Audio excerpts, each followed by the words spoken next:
తెలంగాణ కాంగ్రెస్ రాజకీయాలు రోజుకో కొత్త మలుపు తిరుగుతున్నాయి. పైన చూస్తే అంతా ప్రశాంతంగా ఉన్నట్లే కనిపిస్తుంది, కానీ లోపల మాత్రం కుర్చీ కాపాడుకునేందుకు పెద్ద యుద్ధమే జరుగుతోంది.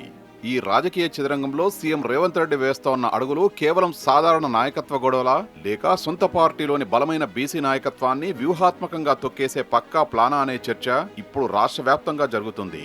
ఇటీవల జరిగిన 2 బహిరంగ సభలు, ఒకటి సంగారెడ్డి, ఇంకొకటి పరకాల. ఈ రెండింటిలో సీఎం ప్రవర్తించిన తీరే ఇప్పుడు కాంగ్రెస్ వర్గాల్లో పెద్ద ఎత్తున చర్చకు దారితీసింది. ముందుగా మనం ఓసారి సంగారెడ్డి సభ విషయానికి వద్దాం. కాంగ్రెస్ జెండానే ఊపిరిగా భావించే సీనియర్ నేత, ఫైర్ బ్రాండ్ జగ్గారెడ్డి అక్కడ ఉన్నారు. గాంధీ కుటుంబానికి అత్యంత విధేయుడు. సంగారెడ్డి అనగానే జగ్గారెడ్డి పేరే గుర్తొస్తుంది. అలాంటి చోట సీఎం రేవంత్ రెడ్డి ఏమన్నారో తెలుసా? టికెట్ల కేటాయింపు అనేది పూర్తిగా అధిష్టానం, అంటే ఢిల్లీ చేతిలోనే ఉంది.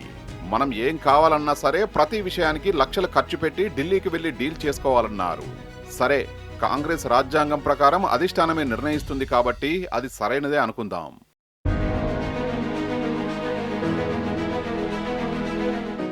ఎన్నికలకు ఇంకా 2 ఏళ్ల సమయం ఉంది. అయినా సరే టీడీపీ నుంచి వచ్చి కాంగ్రెస్ లో చేరిన సిట్టింగ్ ఎమ్మెల్యే రేవూరి ప్రకాష్ రెడ్డికి వచ్చే ఎన్నికల్లో టికెట్ ఖాయమని సీఎం బహిరంగంగా ప్రకటన చేశారు. కాంగ్రెస్ చరిత్రలో ఒక ముఖ్యమంత్రి బహిరంగ వేదికలపై నిలబడి టికెట్లు ప్రకటించిన సాంప్రదాయం ఎక్కడైనా ఉందా? మొన్న ప్రకాష్ అన్నని గెలిపించిండ్రు. రాబోయే 2029లో రెట్టించిన మెజారిటీతోని ఈ ప్రాంతంలో గెలిపించండి.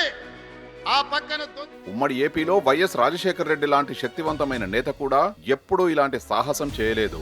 ఢిల్లీ పెద్దలతో మాట్లాడి ఒప్పించడమే తప్ప వేదికల మీద టికెట్లు ఖరారు చేయలేదు. మరి రేవంత్ రెడ్డి ఎందుకు ఆ పని చేశారు? పరకాల నియోజకవర్గం నుంచి బీసీ వర్గానికి చెందిన యువ నాయకురాలు, మంత్రి కొండా సురేఖ కూతురు కొండా సుస్మిత చాలా రోజులుగా పోటీ చేయాలని భావిస్తున్నారు. యువత, మహిళలు చట్టసభల్లోకి రావాలని స్వయంగా రేవంత్ రెడ్డి గతంలో పిలుపునిచ్చారు. కానీ తీరా సుస్మిత మైండ్ తయారు చేసుకున్నాక ఆమె ఉత్సాహాన్ని దెబ్బతీయడానికి, కొండా కుటుంబాన్ని ఉద్దేశపూర్వకంగా రెచ్చగొట్టడానికే రేవూరికి టికెట్ ప్రకటించారనే ఆరోపణలు వస్తున్నాయి. నా ఇలాకాకొచ్చి, కొండా ఇలాకాకొచ్చి రేవూరి ప్రకాష్ రెడ్డిని మళ్ళీ గెలిపించమని చెప్పడంలో మీ ఆంతర్యం ఏంటిది అని అడుగుతున్నా నేను ఇవాళ. ఎందుకు మాతో పెట్టుకుంటున్నావు? ఎందుకు మమ్మల్ని ఇట్లా చేస్తున్నావు? ఇది కేవలం ఒక పరకాల సీటు గొడవ మాత్రమే కాదు. పార్టీలో ఉన్న బలమైన బీసీ మంత్రులైన పొన్నం ప్రభాకర్, కొండా సురేఖలను రాజకీయంగా కట్టడి చేసే పెద్ద ప్లాన్ అని నెటిజన్లు, రాజకీయ విశ్లేషకులు భావిస్తున్నారు. గతంలో పొన్నం ప్రభాకర్ పై కూడా అధిష్టానానికి నెగిటివ్ రిపోర్టులు పంపారనే ప్రచారం జరిగింది.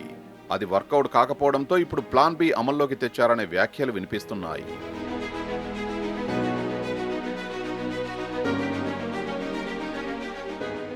రేవూరి టికెట్ ప్రకటన తర్వాత కొండా సుస్మిత ఆవేశంలో సీఎం తీరుపై కొన్ని వ్యాఖ్యలు చేశారు. సరే, కూతురు చేసిన వ్యాఖ్యలకు తల్లి కొండా సురేఖకు టీపీసీసీ క్రమశిక్షణ కమిటీ ద్వారా నోటీసులు ఇప్పించారు. సుస్మిత మేజర్, స్వతంత్ర వ్యక్తిత్వం ఉన్న మహిళ.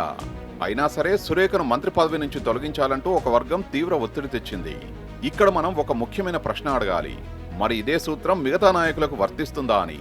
నల్గొండ జిల్లాకు చెందిన ఎమ్మెల్యే కోమటిరెడ్డి రాజగోపాల్ రెడ్డి ప్రభుత్వం పైన, సీఎం రేవంత్ రెడ్డి పైన పదే పదే బహిరంగంగానే తీవ్ర అసంతృప్తి వెళ్లగక్కుతున్నారు. వానికి 5 లక్షలు ఇస్తేందుకు 500 రూల్స్ పెట్టిర్రు. 5 లక్షల రూపాయలు ఇంటికి. ఎన్ని రూల్స్? ఎంత ఇస్తుర్రు? వాడేమో లక్షల కోట్లు దోసుకుంటారు, పైన ఉన్నోడేమో లక్షల కోట్లు దోసుకుంటారు. 5 లక్షలు ఇస్తేందుకేమో 500 రూల్స్ పెట్టింది. నిజమా కాదా? తమ్ముడు రాజగోపాల్ రెడ్డి అంత బహిరంగంగా తిరుగుబాటు వ్యాఖ్యలు చేస్తుంటే కేబినెట్ మంత్రిగా ఉన్న ఆయన సోదరుడు కోమటిరెడ్డి వెంకటరెడ్డిపై ఎలాంటి చర్యలు లేవేం? ఆయనకు నోటీసులు ఎందుకు ఇవ్వలేదు? ఆయన పదవిని ఊడగొట్టాలని ప్రెస్ మీట్లు ఎందుకు పెట్టలేదు? కూతురు మాట్లాడితే తల్లి పదవి తీసేయాలి, మరి తమ్ముడు మాట్లాడితే అన్నపై చర్యలు ఉండవా? ఈ వ్యూహం వెనుక ఉన్న డివైడ్ అండ్ రూల్ రాజకీయాన్ని ప్రజలు గమనించలేకపోతున్నారా? బీసీ ముద్ర పడకుండా ఉండడానికి ఒక బీసీ నేతపై మరొక బీసీ నేతతో ప్రెస్ మీట్లు పెట్టించి విమర్శలు చేయిస్తున్నారనే ఆవేదన స్పష్టంగా కనిపిస్తోంది.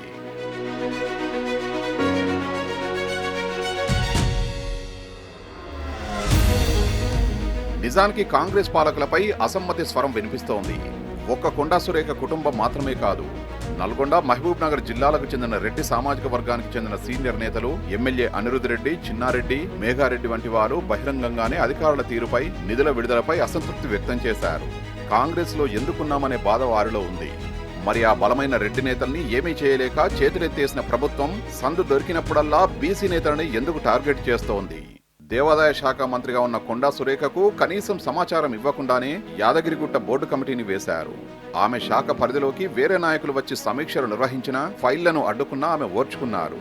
తనపై వ్యతిరేక మీడియాలో జరుగుతున్న విష ప్రచారాన్ని మౌనంగా భరించారు. అయినప్పటికీ ఆమెను వినయంగా ఉంచలేక కూతురు సుస్మితను వ్యూహాత్మకంగా వివాదంలోకి లాగారనే ప్రచారం జోరుగా సాగుతోంది. ఒకవైపు రాహుల్ గాంధీ దేశమంతటా సామాజిక న్యాయం, నారీ శక్తి, బీసీ ప్రాతినిధ్యం, కులగణనాన్ని గలమెత్తుతున్నారు. కానీ ఇక్కడ తెలంగాణలో మాత్రం సొంత పార్టీకి చెందిన బలమైన బీసీ మహిళా నేతలపై, బీసీ మంత్రులపై కత్తులు నూరుతున్నారు. సొంత కుర్చీని కాపాడుకోవడానికి తిరుగుబాటు చేసే అగ్రవర్ణ నేతలని అణచలేక ఇలా బీసీ నేతలను బలిపీఠమెక్కిస్తున్నారు రేవంత్ రెడ్డి. మరి కాంగ్రెస్ లో జరుగుతున్న అన్యాయంపై బీసీ లీడర్లు నిలదీస్తారా లేక బెల్లం కొట్టిన రాయి మాదిరిగా చూస్తుంటారా చూడాలి.